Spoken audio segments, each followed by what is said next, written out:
Bueno, y en este camino a la elección de los consejeros constitucionales, seguimos acá en nuestra región a través de las pantallas, a través de las redes sociales, a través de www.vertice.tv, de nuestro medio asociado www.diariodepuertomont.cl, conociendo y analizando las 12 bases constitucionales, que recordemos hay un rayado de cancha para quienes serán los 50 elegidos el día 7 de mayo. Bien sabemos, la región de los lagos debe seleccionar, elegir en las urnas a 3 representantes. Y me acompaña en esta oportunidad, y como lo estará haciendo también durante los siguientes días y en el día de la elección, Gerardo González, que recordemos que él es cientista político, doctor en ciencias políticas y además académico de la Universidad de los Lagos. Gerardo, gracias por estar con nosotros. Gracias a ustedes también, Juan Osvaldo.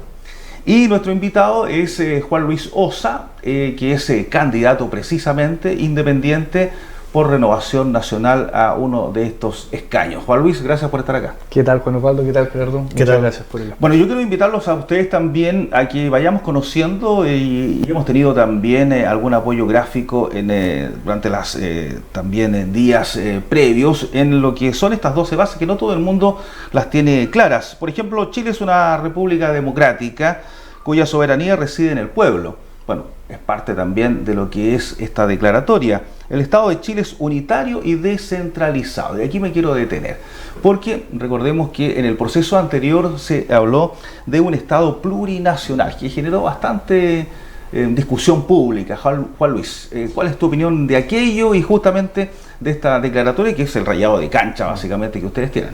A ver, lo primero es efectivamente enfatizar que estamos en un nuevo proceso constituyente que tiene reglas muy distintas al proceso constituyente que culminó el 4 de septiembre con el triunfo abrumador del rechazo, ¿no? Y una de las principales razones de por qué estamos en un proceso constituyente distinto es que tenemos estas 12 bases constitucionales, que son 12 grandes principios, guías, que tienen que, digamos, dirigir todo el proceso constituyente, tanto a los expertos como a los consejeros constitucionales que sean elegidos el 7 de mayo. Como historiador, yo acabo de publicar un artículo muy grande, académico, en que analizamos históricamente estas bases y nos dimos cuenta que el 80 o 85% de estas bases están en la tradición constitucional chilena. ¿Qué significa eso? Que no empezamos de foja cero, que no estamos en una hoja en blanco. Y ahí es donde encontramos conceptos, ideas que, insisto, no solo están en la Constitución de 1980, sino que también en la Constitución del 28, en la del 33 y la del 25. Principios como que somos una república y además que somos una democracia. En el siglo XIX no estaba de moda la democracia, pero en el siglo XX sí. Un principio que establece que somos un solo Estado, una sola nación, no una plurinacionalidad. Que sin embargo eso puede llevar al reconocimiento de los pueblos originarios en la Constitución. Principios como que existe la separación de los poderes del Estado, la igualdad ante la ley, la libertad de enseñanza. Todos, insisto, ideas, argumentos que están en la tradición constitucional chilena. Y a mí me parece una muy buena señal eso, que no empecemos de una hoja en blanco, que pongamos al servicio del presente todo ese aprendizaje acumulado no solo en los últimos 30 años, sino que en los últimos 200 años. Porque ahí está la evolución constitucional del país, ahí está el constitucionalismo moderno, ¿no? Entonces, más allá de la explicación general, si te parece bien, Juan Osvaldo, vamos a las bases mismas, ¿no? Y la primera que tú señalabas, somos un Estado unitario y descentralizado. Efectivamente, no somos un Estado federal. El único intento por federalizar a la nación chilena ocurrió en 1826 y la verdad que no duró más que unos pocos meses, ¿no? ¿Significa eso que somos además un Estado o que deberíamos ser un Estado centralizado o concentrado? No. Lamentablemente se han entendido históricamente ambos conceptos como si fueran sinónimos, unitario y concentrado, y yo creo que es un error conceptual e histórico. Yo creo que ahora tenemos la oportunidad de que la descentralización, la vieja promesa de la descentralización, se baje efectivamente a la realidad, al territorio. ¿Cómo?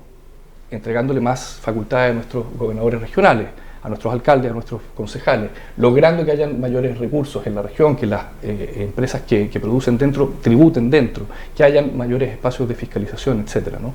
Entonces tenemos que desagregar estas bases constitucionales que están llenas de conceptos y ponerle carne, para decirlo en buen chileno, para que efectivamente tengamos una constitución que responda a las necesidades de la ciudadanía. Correcto. Gerardo. Sí, yo me quiero detener aquí precisamente en esta base que leía Juan Osvaldo de que Chile es un Estado unitario y descentralizado, lo cual no es nada nuevo en las constituciones que hemos tenido, digamos, en Chile desde el 33 en adelante hasta ahora. Entonces, la pregunta es la siguiente, Juan Luis. Estado unitario y descentralizado, pero eso tiene como un barniz de interpretación, digamos, y de muchas interpretaciones en el sentido de que ¿qué es lo descentralizado? Porque a fin de cuentas no es lo mismo descentralización que autonomía. De acuerdo. Eso es lo primero. Y lo otro, que dentro de estas bases no aparece en ninguna parte la palabra región o regiones, si tú te has dado cuenta. Entonces, ¿cómo se compatibiliza el Estado unitario con la regionalización? Donde se han estado haciendo leyes últimamente precisamente para entregar más atribuciones. Pero a fin de cuentas estamos y se condiciona a que somos un Estado unitario y descentralizado. O sea, hasta ahí nomás con la independencia o la autonomía de las regiones, sino que más bien, y existía la posibilidad en la propuesta constituyente anterior de transformarnos en un Estado un poco más regionalizado. En un Estado regional. Un Estado regional como Italia, como Alemania, por ejemplo, donde no hay que ir todos los días a tocar la puerta de Santiago para ir a pedir recursos, sino que más bien tienes autonomía para administrar incluso tus propios impuestos. De eso nada ha existido y más bien ha quedado en sueños, como tú mismo lo afirmaste al final de tu intervención anterior.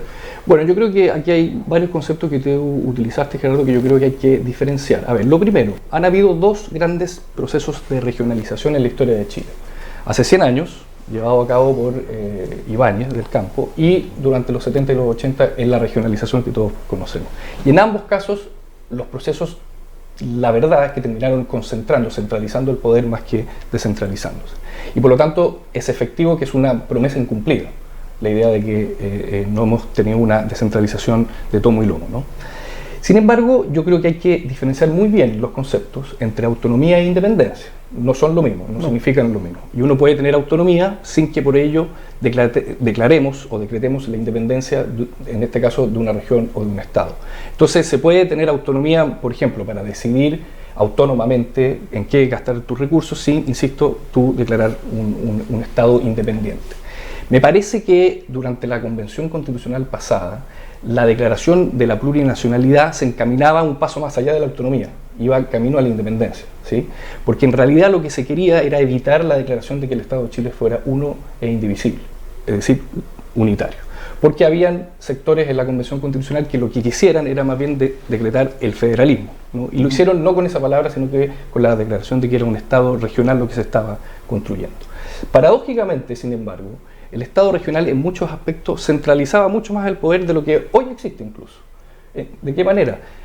En primer lugar, se derogaba el Senado y por lo tanto nuestros representantes regionales dejaban de existir y se hacía solo una Cámara que iba a estar mayoritariamente representada por los representantes de Santiago, porque es allí donde se concentra la mayor cantidad de población.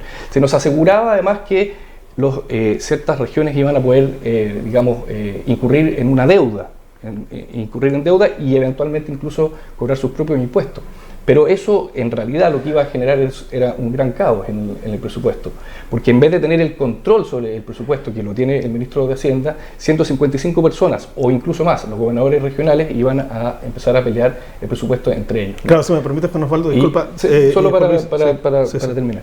Sí. Entonces, yo creo que uno tiene que ser muy consciente de cómo utiliza las palabras y los conceptos. Y la palabra descentralización, lo que yo creo que significa, tiene más que ver con la autonomía que con la independencia. De acuerdo, pero ahí va mi último alcance de esta pregunta, es que, ¿y cuándo entonces poder para las regiones, de verdad? No, ahora es cuando, porque son las constituciones las que asignan los roles, las facultades, las prerrogativas de las distintas autoridades que existen en el Estado de Chile, en cualquier Estado.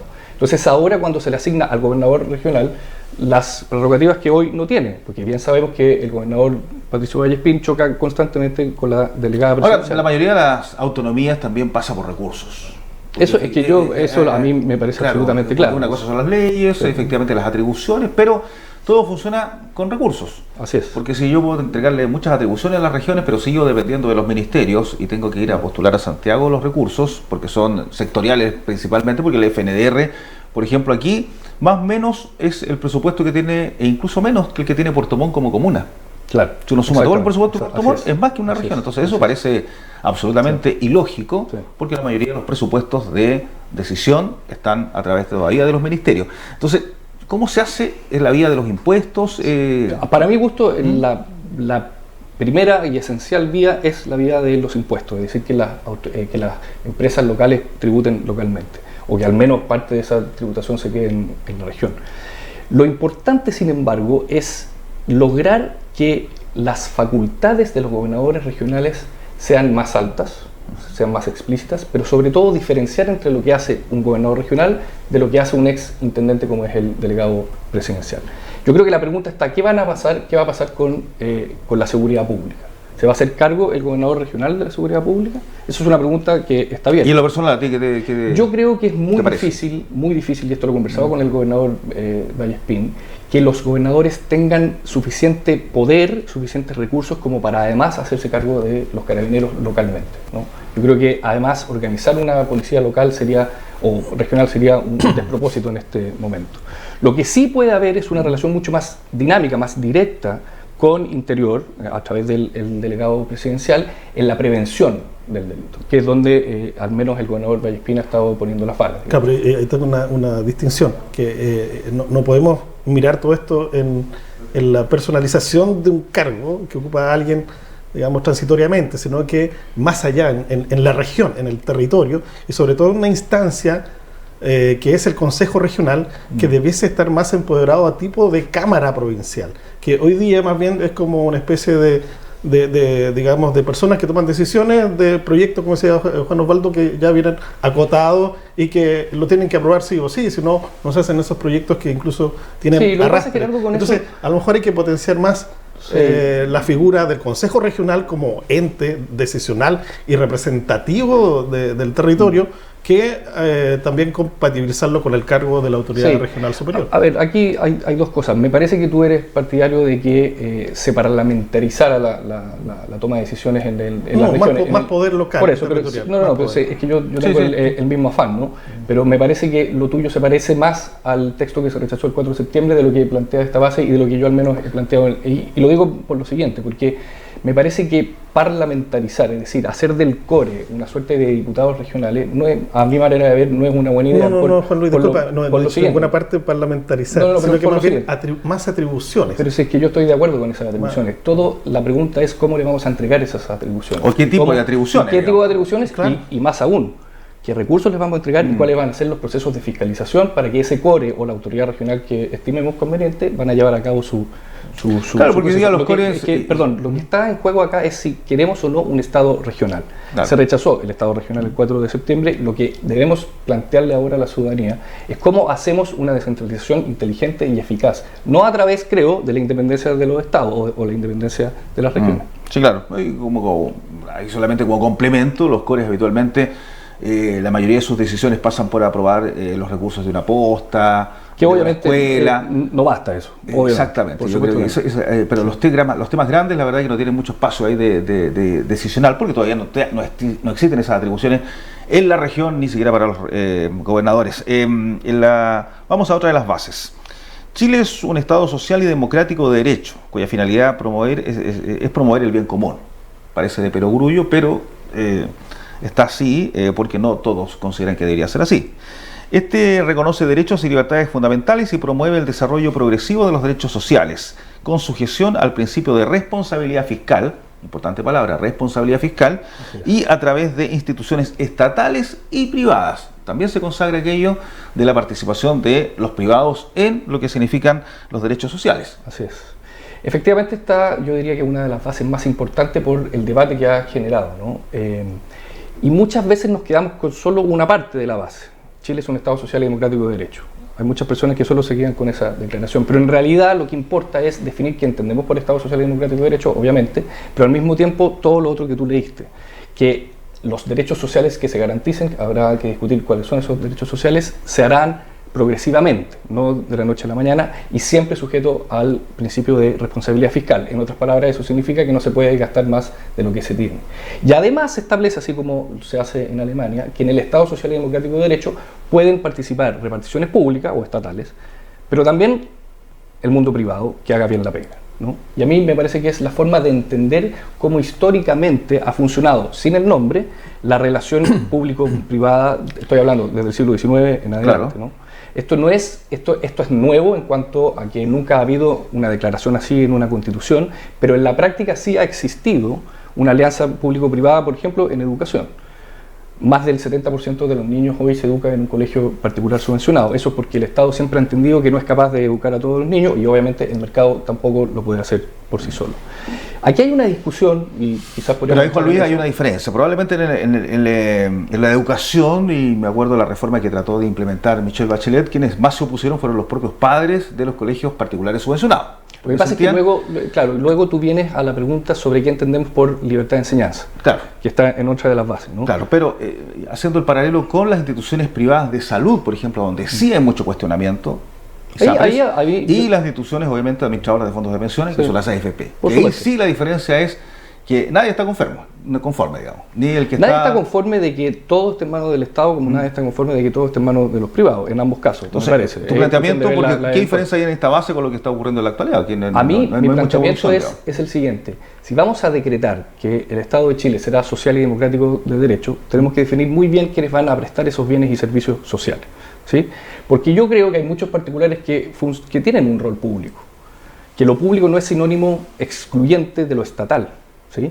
Si entendemos así cómo funciona una sociedad compleja como la chilena, entonces muy probablemente no debería chocar un Estado, digamos, subsidiario en términos positivos, no negativos, sino que en términos positivos, con una declaración de que Chile es un Estado social y democrático de derecho.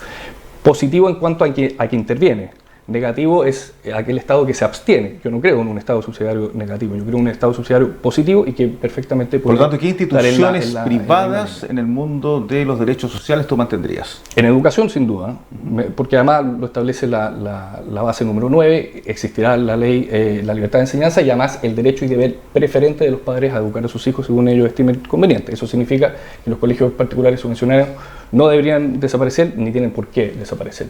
En términos de pensiones, a mí me parece que nos hemos concentrado demasiado en las administradoras de fondos de pensiones, en la AFP, y hemos olvidado que lo que hay detrás de eso es un modelo de seguridad social. ¿Qué tipo de modelo de seguridad social creo que deberían existir? Un modelo que garantice que nosotros somos los dueños de nuestra plata, es decir, de nuestro trabajo, que además ese dinero va a ser heredable, pero que además van a haber muchas otras instancias que van a poder, digamos, invertir en esos fondos. Yo creo en una AFP estatal, no tengo ni un problema en decirlo, ¿no? Pero también quiero elegir dónde yo quiero poner mis fondos, ¿no? Así como existen las AFP, que también exista una administradora pública como existe el Banco Estado y que compite en el sistema bancario, ¿no? No le veo ningún problema a eso. ¿Algún comentario? Sí. Bueno, ¿te gusta esta palabra en lo particular, Juan Luis, de Estado social? La primera parte, ¿no? No tengo ningún problema. No tiene inconveniente. Ningún inconveniente. Sin agregarle lo otro, democrático y de derecho. Sí, no tengo ningún problema. Ahí se une el Estado de derecho propiamente tal con la democracia. Por supuesto. Sí. Y digamos, y la entrega social de aquellos derechos que tiene que entregar el Estado por naturaleza a las personas. Entonces tú ahí dices, y lo dicen también las bases, que consagra, digamos, el fondo de la Constitución actual, reformada, del Estado subsidiario, vale decir, aquí no se excluye ni lo público ni menos lo privado. O sea, va a seguir... No dicen ni menos, no, claro, ni lo público por lo tanto, ni lo privado. En sentido estricto... La palabra menos tuya. Ya, sí, es mío, y me hago cargo de eso, y por eso viene la próxima pregunta. O sea, en el fondo, tú estás con ese principio, digamos, de acuerdo. ¿Con cuál? Del Estado social y democrático de derecho. Yo creo que es una declaración correcta. Con la participación del mundo público y privado. Entendiendo el Estado social y democrático de derecho por lo tanto, como algo en donde funciona tanto público como privado. Así como ha venido funcionando nuestro país. Por lo tanto, desde ese punto de vista, la pregunta es ¿el modelo se consagra tal cual está? No, eso no es correcto. Yo creo que eso es... Por eso te lo pregunto. Eso es histórica y conceptualmente incorrecto. Entonces, ¿cuál sería la diferencia? Por lo siguiente, porque cuando tú dices que Chile será un Estado social y democrático de derecho, lo que le estás diciendo a la ciudadanía es que el Estado tiene el deber de garantizar ciertos derechos sociales. Para mí, esos derechos sociales se tienen que dar en educación, en pensiones, en pensiones, en salud y en vivienda.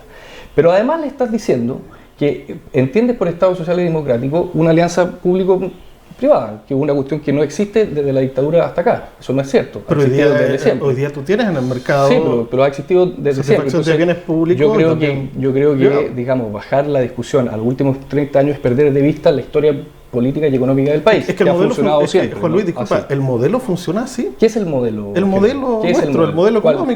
¿Cuál es el ese modelo modelo? económico. ¿Cuáles son las características? El modelo económico funciona así. Pero ¿cuáles la son esas entrega de características? derechos, Me estamos gustaría hablando. saber qué entiendes por modelo. No. Educación pública. ¿Ya? Y si usted tiene para pagar o endeudarse toda su vida, privada. Salud pública. Pero ¿cuál es el o modelo? Privada. Entonces, a ver, si entendemos... pero espérame, porque es que estamos hablando de nuestro modelo que conocimos. Es que a mí me desde gustaría que- saber cuáles son las características de ese Es que- modelo y cuáles son las características del modelo que a ti te gustaría tener. No es mío, sino que, No, que está en el principio que estamos leyendo, ¿cierto? Estado ¿A social ti y te parece que democrático de esta derecho. declaración, Pues esta base número tú 5... mismo lo aclaraste. Claro, una Público pregunta. privado, ¿cierto? Pregunta. Ya, pues, eso es. Pregunta, esto yo no lo escribí, esto lo escribieron Sí, claro. todas las distintas fuerzas políticas que existen en el país. Y perdón, esta base responde a la historia política del país, no de los últimos 30 años, No, los claro, últimos pero- 200 y al años. modelo también, entonces, pero al modelo pero también, es Juan que, Luis. Gerardo, cuando uno habla de un modelo... No se está tratando de cambiar el modelo con este principio. Gerardo, sí. cuando uno habla de un modelo, tiene que ser muy consciente de qué define como modelo. Por eso, ¿Cuál es ese modelo? pero se está ¿Cuáles son cambiando- esas pero se está características? cambiando el Pero modelo por supuesto con que hay ese un cambio principio. sustancial Y, con respecto a a lo ver, que hay ahora. ¿y cuál es el ¿De qué cambio forma? sustancial? ¿De qué forma? Con la declaración de que Chile será un Estado social y democrático de derecho y que por lo tanto el Estado tendrá el deber de garantizar esos derechos sociales. Hoy eso no existe. La pregunta es, ¿qué entendemos por bien público? ¿Entendemos solo a las reparticiones estatales? No, porque el Estado no es capaz de hacerlo. ¿Significa eso que vamos a mantener el modelo? No, porque hay una declaración conceptual e histórica muy distinta. Es lo que pasa con las clínicas, con los hospitales, con Pero, la Gerardo, educación ¿cómo pública, tú privada. de buena fe podrías decir que vamos a mantener el Porque eso modelo? convive hoy día en nuestra Pero sociedad. ¿cómo de buena fe tú podrías decir que con esta declaración vamos a dejar todas las No cosas se igual? mueve de buena fe, es Claro. la realidad misma que vivimos. ¿A ti te parece todos que los días. esta declaración es exactamente igual a la Constitución actual?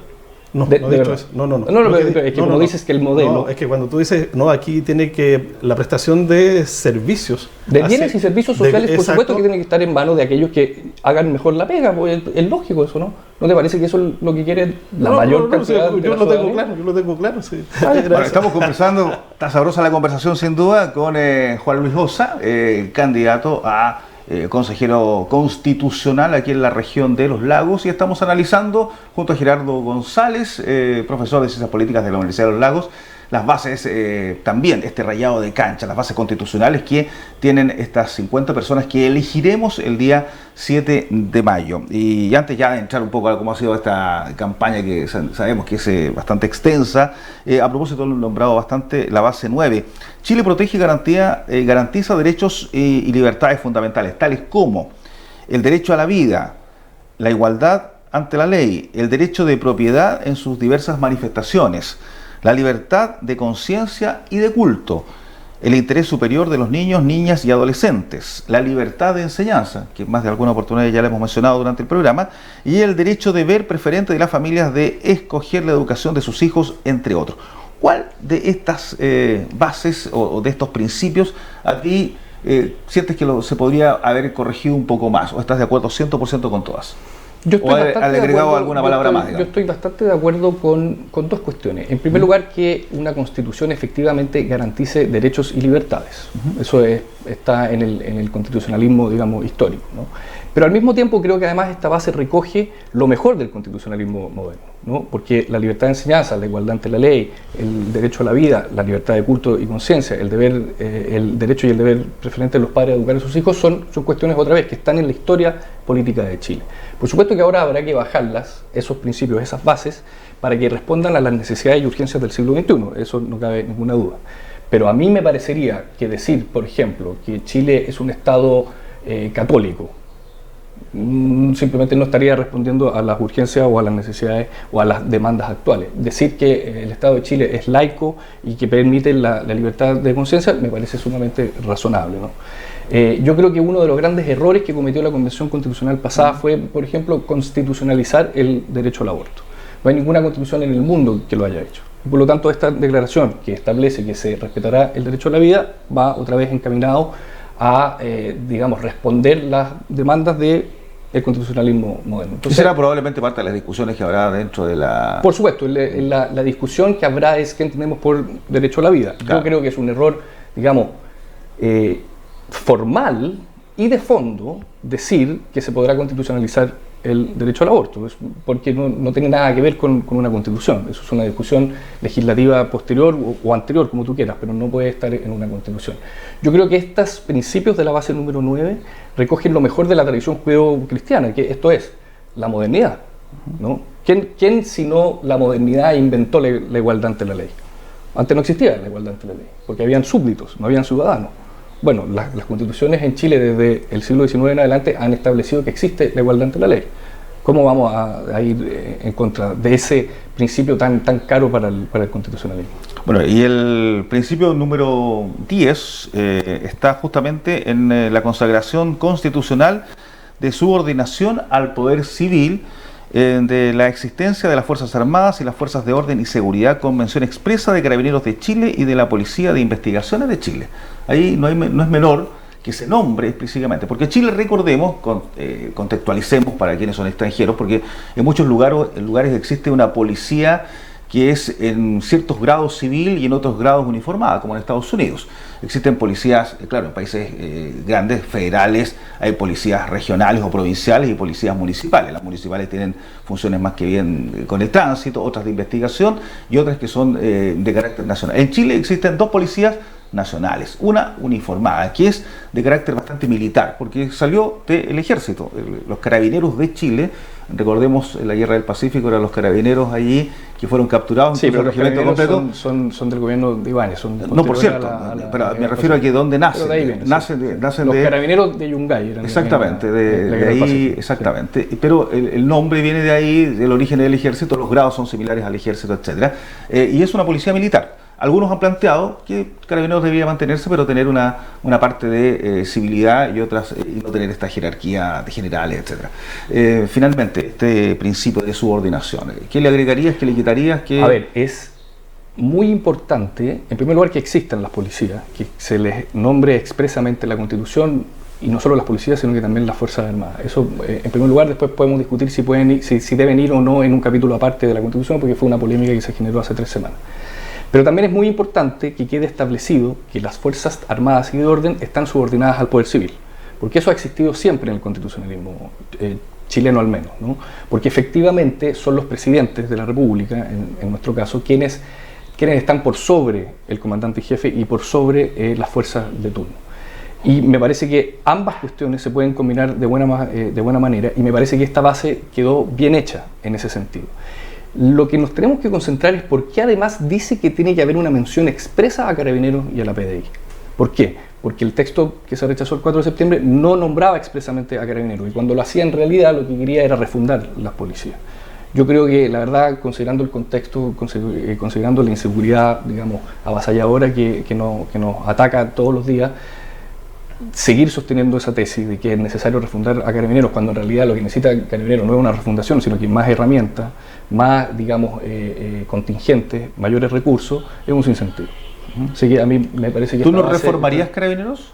A ver, todas las instituciones son reformables, pero no hay que confundir el concepto de reformar con el de refundar, ¿no? Por eso hablo de reforma, no de y por eso creo que es tan importante mencionar expresamente la existencia de Carabineros, porque eso nos va a permitir reformar todos los problemas que tengamos que reformar. Sin eliminar las instituciones. Sin eliminar las instituciones que, para bien o para mal, han funcionado y siguen funcionando, y son las que finalmente garantizan que exista el Estado de Derecho. Ojo, esto no es un llamado a la militarización, ni mucho menos, sino que simplemente a ser conscientes de que este tipo de fuerzas existen en los países para que estos países puedan vivir en comunidad. De los servicios de inteligencia, porque más de alguien ha planteado que efectivamente debería existir una fuerza de inteligencia del Estado de Chile independiente de las policías y que debería estar también consagrada.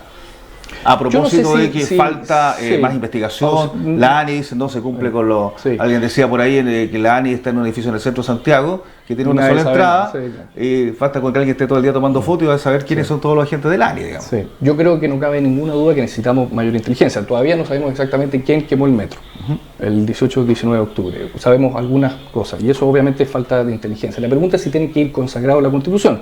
Es una discusión abierta, así como lo es también abierto si debería ir consagrado constitucionalmente Gendarmería, por ejemplo, que no una policía uniformada. Son todas cuestiones que me parecen que deben estar abiertas, pero que obviamente que tienen que responder a la coyuntura, pero también a qué hace y qué no hace una constitución, porque la otra sería empezar a consagrar todo en la constitución. Claro, y eso ya es producto de leyes, digamos, claro. Exactamente. Ese rayado de cancha mayor. Y la última base, bueno, obviamente no las vamos a analizar todas, pero creemos allí las que son probablemente las más llamativas, las más discutibles también, pero además las más centrales. La base número 12 dice: Chile se compromete constitucionalmente al cuidado y la conservación de la naturaleza y la biodiversidad. Frente a esa base, esto es un cambio bastante significativo con respecto a lo que existe hoy. ¿Qué dice hoy la Constitución actual? Que nosotros, las personas, tenemos el derecho a vivir en un ambiente libre de contaminación. Eso es lo que establece. Que, para ser justo, en realidad, en los años 80, en los años 70 y 80, ninguna constitución del mundo llegaba al punto de decir que uno tenía el derecho a vivir en una sociedad libre de contaminación. Fue solo la Constitución de Brasil, el año 88, la que le agregó también ese aspecto.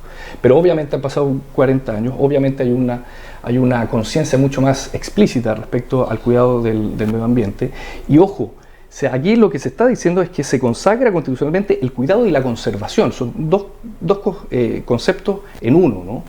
Y lo que se está diciendo es que la naturaleza no es sujeta de derecho, pero sí debe ser cuidada per se, por el solo hecho de existir. No solo la naturaleza, sino que la biodiversidad.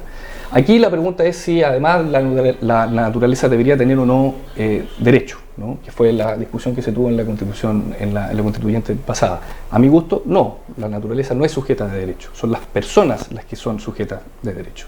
Entonces, si nosotros llevamos a la práctica esta base, lo que vamos a estar diciéndole a la sociedad es que se puede tener una forma de desarrollo que, sin perder de vista la propiedad privada, sin perder de vista el crecimiento económico, debe ser muy consciente y explícito con el cuidado y la conservación de la naturaleza. Claro, y el tema es cómo tú compatibilizas eso. Bueno, en una región donde efectivamente el principal sistema productivo utiliza la naturaleza, la producción de salmones. Claro, es un equilibrio muy complejo, no estoy diciendo que no solo ocurre acá en la región de los lagos, también en el norte con la minería, pero yo creo que la forma que tiene el capitalismo de sobrevivir es siendo muy consciente de que tiene que mirar para los próximos 30 o 40 años. Si el capitalismo o los capitalistas se quedan únicamente, y lo voy a decir en buen chileno, en la luca corta, el capitalismo no va a sobrevivir. Y por lo tanto, tenemos que ser muy conscientes de generar las políticas públicas, de enseñarle a nuestros niños que sin el cuidado y la conservación de la naturaleza y la biodiversidad, simplemente el modelo de desarrollo se va a acabar. Simplemente se va a acabar. Y ya que una constitución es un pacto intergeneracional, ya que la constitución debe considerar lo mejor del pasado, pero también tener una mirada hacia nuestros niños y nuestros nietos, entonces obviamente tenemos que ser muy consciente de la sustentabilidad, del crecimiento sostenible, etc. Y por eso que el modelo para mí no es rígido. No hay modelo que en realidad funcione, porque los modelos, los así llamados modelos, se tienen que ir dinamizando según las necesidades de las contingencias. Ni la Unión Soviética tenía un modelo estático, porque simplemente no habría sobrevivido hasta los años 80. Se van amoldando, o Cuba, o China. No son modelos. ¿Y qué son formas de desarrollo que, como toda forma de desarrollo, debe ser dinámica y debe responder a las necesidades. China probablemente es la más dinámica del mundo. Por supuesto. La más liberal del mundo. Que tiene el principal mercado, AliExpress, y todo el mundo compra en China, es una economía absolutamente abierta en ese sentido, digamos. Usted le puede comprar por $10 cualquier cosa en China y le va a llegar en 48 horas o en un mes, dependiendo del sistema que lo compre, si por avión o por barco, pero efectivamente hay un modelo bastante... Lo que quiero decir con la palabra modelo es que pierde de vista el concepto, pierde de vista que muchas veces esos modelos en realidad están construidos de múltiples modelos, y por lo tanto deja de ser un modelo, claro, deja de ser un sistema. Sí, claro. Se me permite, detrás de esos principios está el diseño, la estructura y funcionamiento de nuestro país. Por eso, ¿De estos 12? Claro. Sí. ¿Sí o no? O sea, están digamos, el diseño que han adoptado históricamente las constituciones del país. ¿Sí? De acuerdo, en eso estamos de acuerdo, ¿cierto? Ya. Entonces, hay otras cosas también. Sí, claro, por supuesto, no tenemos por qué estar... Pero lo importante también es no estar de acuerdo, lo importante es conversar. No, exactamente. No todo el mundo tiene que estar de acuerdo. Digamos. Por supuesto. Yo puedo estar en desacuerdo perfectamente. Ni siquiera Carlos Caselli. Exacto. Entonces, mi pregunta es, estando tú, por lo que veo, muy de acuerdo con estos principios, ¿cierto? Por lo que te he escuchado, ¿por qué no se pensó en la migración? Porque o en la inmigración, porque no aparece en ninguno de estos principios, siendo que hoy día es un tema global del cual no estábamos preparados para recibir tantos inmigrantes desde el gobierno anterior y todos los que han pasado, sin tener regulaciones ni oficinas, digamos, equiparadas como Estado, como institución, para controlar de alguna otra manera la situación de la inmigración en nuestro país. Te retruco la pregunta, Gerardo. Por favor. ¿Cómo lo habrías hecho tú constitucionalmente para controlar la inmigración? No, ¿Cómo se constitucionalmente. hace Es que como estamos hablando de la Constitución... Claro, pero los principios... yo la pregunta sería al revés. ¿Es posible adicionar cosas a estas 12 bases? Por supuesto que sí. Que podrían Obviamente. involucrar, por ejemplo, temas de ese tipo? Esa es la pregunta que probablemente alguien se podría hacer. Obviamente que sí. Estos 12 principios son esos, 12 principios. No quiere decir que la Constitución esté redactada, no quiere decir, como dice la extrema izquierda, que estemos en una democracia tutelada. Esto está abierto a la discusión. Quienes en realidad tienen la soberanía finalmente para decidir qué va en una constitución son los consejeros constitucionales, ni siquiera los expertos, y en realidad es la ciudadanía la que va a decir un si tema sí o no. Que efectivamente sí. es un tema que se va a país, discutir, por supuesto, la inmigración, digamos. Por supuesto que también se tiene que discutir qué entendemos por 3 poderes del Estado, también se tiene que discutir qué entendemos por igualdad ante la ley, la libertad de enseñanza, pero son principios que rigen la discusión. ¿Para qué? Para que no caer en el sueño refundacional, ingenuo, refundacional de la hoja en blanco, si no es necesario.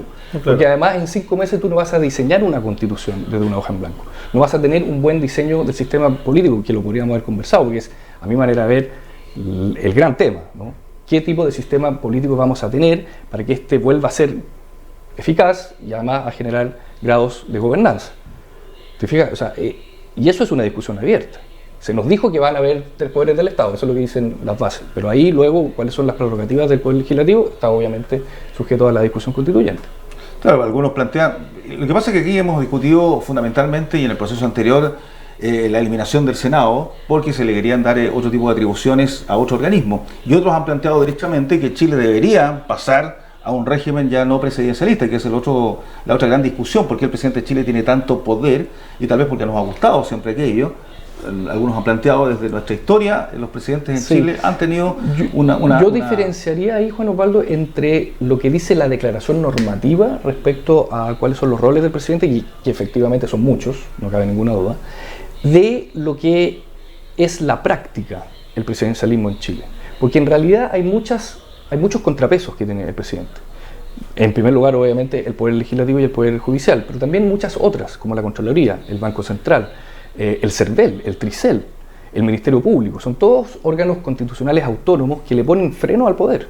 Entonces, si bien efectivamente el presidente pareciera ser como un remedio de la monarquía absolutista, en realidad en la práctica el hiperpresidencialismo, y esto está estudiado por tus colegas, no existe. De otra forma, el presidente Boric o Piñera habrían podido llevar a cabo su gobierno. Y hoy, en realidad... O sea, de hecho, el último año de Piñera, efectivamente, lo manejó el Parlamento, prácticamente. Absolutamente, absolutamente. ¿Por qué? Porque la iniciativa exclusiva que recae en el presidente en realidad no se respetó. ¿Qué te lo personal? ¿Te parece? Yo soy un partidario del sistema presidencial. Yo creo que quitarle a la ciudadanía el derecho de elegir a su presidente, que es lo que ocurriría si nos fuéramos al parlamentarismo, es una muy mala idea.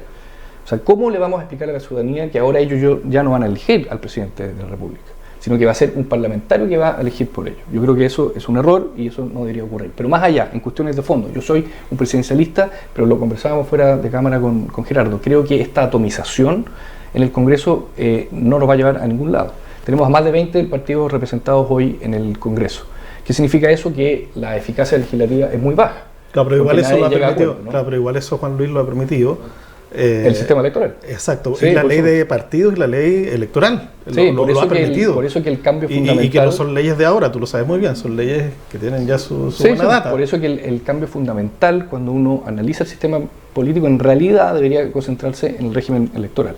¿Qué sistema electoral deberíamos tener para que haya menos atomización, haya más gobernabilidad y haya más eficacia legislativa? Esos son los 3 principios que debería tener todo sistema político. Y más representación de los territorios respecto a sus representantes. Entonces ahí hay que decidir qué tipo de sistema proporcional, porque yo soy partidario de un sistema proporcional, ¿cómo lo hacemos para que sea más mayoritario? Para que efectivamente las mayorías estén debidamente representadas en el Congreso. Hoy me parece que muchas veces nos perdemos en pequeños intereses, en pequeñas identidades que representan a solo unos pocos.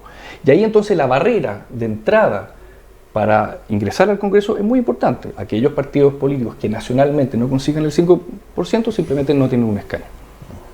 A mí me parece que eso va en el camino correcto, en la línea correcta. Tener menos partidos, pero más poderosos. De hecho, ya la última elección desaparecieron algunos partidos que no lograron ni siquiera la cuota mínima con la inscripción que tenían. Además, si me permites la última pregunta. Sí, porque ya estamos cerrando, ya estamos en el tiempo. Te voy a sacar de todo esto. Te voy a preguntar algo fuera de contexto.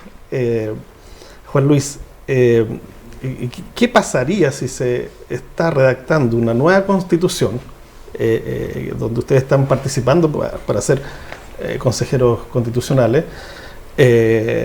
No existe la garantía de que exista esa nueva constitución.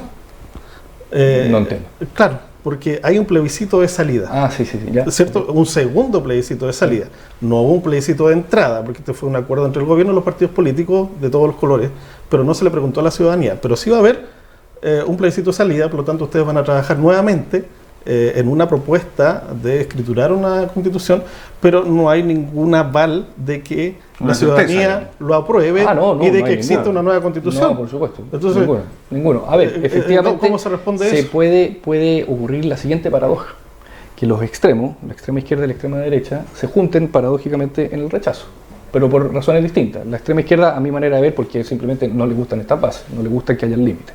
La extrema derecha, porque simplemente, en realidad, lo que quisiera es volver a la Constitución de 1980, ojalá en su versión original. ¿Sí? Yo creo que en ambos casos es un error, porque no cabe duda que tenemos un problema constituyente y un problema constitucional, que hay que cerrarlo de una buena vez, que tenemos buenas bases constitucionales a mi manera de ver, que no estamos empezando de una hoja en blanco y que por lo tanto la posibilidad de que haya una buena constitución es alta. Una constitución, no un programa de gobierno, que fue yo creo que el gran problema de la convención pasada. Estaban pensando más en el revanchismo ideológico que en construir una constitución. Si nosotros logramos hacer un buen texto, un texto legible, un texto que sea entendido por las grandes mayorías, entonces vamos a tener muy probablemente un texto aprobable. Por supuesto, si el texto es malo, se rechazará. ¿Y qué va a pasar? Vamos a volver a la Constitución actual. ¿Pero qué va a pasar en 5 años más? Que nos va a estallar otra vez el proceso. No, te lo pregunto porque fue parte de la Realpolitik, digamos. Sí, no, cabe la posibilidad de que si la Constitución es mala, se rechace. Cabe la posibilidad de que los extremos se unan paradójicamente. Y también se rechace. Y también se rechace. Claro. Yo creo que eso es un flaco favor para la estabilidad del país, para la certeza y las seguridades, siempre y cuando obviamente el texto sea bueno y aprobable. Bien, pues Juan Luis, te quiero agradecer que hayamos estado en esta conversación. Muchísimas gracias. Es una campaña extensa, sin duda, porque, claro, esto es una región, imagínense, desde San Pablo por el norte, Comuna de Palena por la cordillera, Quellón por la zona de las islas. Muy difícil de cubrir en tan poco tiempo, ¿verdad? Así es lo decíamos fuera de cámara, es un verdadero país. Pero la verdad que me gusta mucho estar en el territorio. Yo creo que es la única forma de que la Constitución del siglo XXI sea hija de la democracia y hija de la ciudadanía. Perfecto. Juan Luis Josa, candidato independiente dentro de Renovación Nacional o apoyado por Renovación Nacional aquí en Los Lagos y por supuesto en este camino a la elección de los convencionales o más bien de los consejeros constitucionales. Esa es la palabra exacta de los 50 que debemos elegir. 3 de ellos son aquí en la región de Los Lagos. Agradecemos a Gerardo González, ahí académico de la Universidad de Los Lagos de Ciencias Políticas, y al historiador y con un doctorado en la Universidad de Oxford, Juan Luis Sosa. Hasta una próxima oportunidad. Un gran abrazo, esté muy bien. Y gracias a ustedes, por supuesto, por acompañarnos también a través de nuestras plataformas www.vertice.tv, www.diariodepuertomont.cl. Estamos en Facebook, estamos en YouTube, estamos por supuesto en Instagram. Hasta cualquier instante.